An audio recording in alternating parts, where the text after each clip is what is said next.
Le entregamos todo lo que necesita saber para comenzar el día. Esto es Bloomberg Daybreak para los que escuchan en América Latina y el resto del mundo. Buenos días y bienvenidos a Bloomberg Daybreak América Latina. Es martes 20 de febrero de 2024. Soy Eduardo Thompson y estas son las noticias que marcan la jornada. Echemos un vistazo a los mercados. Las acciones europeas y los futuros en Wall Street retroceden debido a la preocupación por la salud de la economía de China. Bancos chinos anunciaron hoy una reducción de su tasa hipotecaria a 5 años, pero esto no impresionó mucho a los inversionistas. En noticias corporativas, el banco inglés Barclays planea devolver 10.000 millones de libras de capital a los accionistas entre 2024 y 2026. Esto impulsa a sus acciones. Además, el banco estadounidense Capital One adquirirá al emisor de tarjetas de crédito Discover en un canje de acciones valorado en $35.000 millones. Es la mayor operación de adquisición global en lo que va del año. En cuanto al Medio Oriente, Estados Unidos propondría una resolución del Consejo de Seguridad de la ONU advirtiendo contra un ataque israelí a Rafah y pidiendo un alto al fuego temporal. Es la señal más reciente de la creciente frustración con el gobierno de Benjamín Netanyahu. Pasemos ahora a América Latina. Brasil retiró a su embajador en Israel. El presidente Lula recientemente comparó la campaña militar en Gaza con el Holocausto, lo que provocó el rechazo de Israel. El gobierno de Venezuela reanudó las conversaciones con la oposición para discutir una fecha para las elecciones presidenciales. En cuanto al conflicto entre Venezuela y Guyana por el Esequibo, Nicolás Maduro advirtió a la empresa petrolera Exxon que no ingresara a un área costa afuera aún por demarcar. En Colombia, el gobierno de Gustavo Petro propuso un proyecto de ley que prohibiría la exploración y producción de carbón.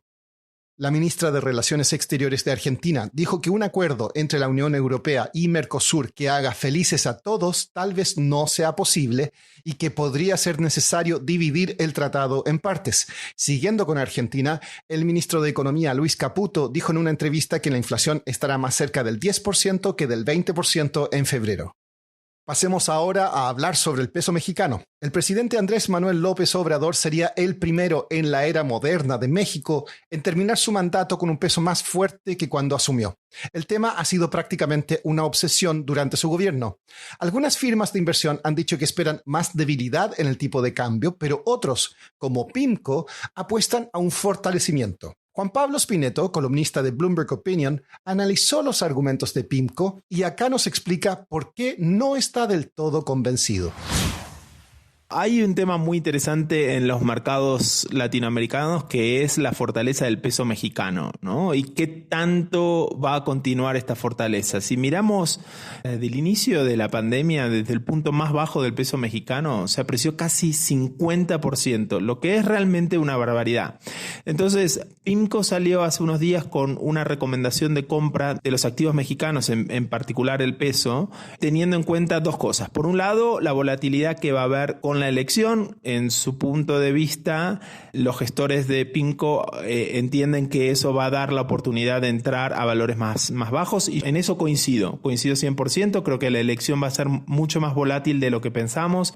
El segundo punto que hace PIMCO es que en realidad esa volatilidad ahora tampoco importa tanto porque en el largo plazo los fundamentales de México están bien asegurados y son muy sólidos. Y yo creo que aquí es donde tengo mayor divergencia porque me parece que los próximos 12 meses van a ser un poco más complejos para el peso y que el peso debería terminar, si miramos de acá a un año, debería tener un valor contra el dólar más negativo.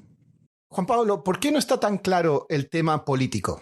Yo creo que no está tan ganado porque creo que no es lo mismo que Claudia Sheinbaum gane por 5 o 10 puntos a que gane por 25 o 30 como muestran algunas encuestas. Me parece que todavía es muy temprano para saber. Creo que las campañas todavía no empezaron oficialmente. Sin dudas es una elección donde ella es la principal candidata. Sería una sorpresa demasiado grande. Yo no lo veo que ella termine perdiendo esta elección. Pero sí creo que habrá en todo el proceso político de reemplazar, de suceder una presidencia tan fuerte como fue la de AMLO, creo que va va a tener mucho movimiento. Hay muchas cuestiones de políticas públicas de Claudia Sheinbaum que no sabemos cuáles van a ser sus posiciones. Quien sea la próxima presidenta de México hereda un déficit fiscal de 5 puntos, es decir, el mayor en décadas en México. La situación no es una crisis, pero llamaría a una corrección o por lo menos a una reforma fiscal. Eso no sé si va a ocurrir. Tenemos el problema de Pemex.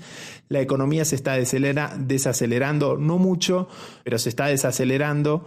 El Banco Central va a cortar las tasas de interés este año. Quizás eso reduzca el diferencial de tasas con la Fed en Estados Unidos. O sea, todos estos puntos que estoy mencionando deberían ser en el margen negativos para el peso, y por eso es que creo que de acá a los próximos 12 meses deberíamos ver un peso mexicano más débil. Y para terminar, una buena noticia. 2023 fue uno de los años más seguros para volar a pesar de algunos titulares. El año pasado hubo 124 muertes en el mundo a bordo de aviones de pasajero, la menor cantidad en cualquier año excepto 2017, según la firma de investigación Jack Deck. La excepción fue Rusia, donde las sanciones han dificultado la adquisición de piezas necesarias para el mantenimiento de los aviones. Eso es todo por hoy. Para más información de Bloomberg News en español, los invito a suscribirse al newsletter 5 Cosas. El link está en la descripción del episodio. Soy Eduardo Thompson. Gracias por escucharnos.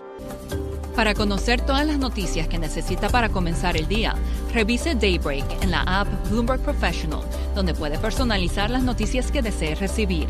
También puede suscribirse a la versión solo audio en Spotify, Apple Podcasts o la plataforma de su preferencia. Eso es todo por hoy. Escuche de lunes a viernes Bloomberg Daybreak.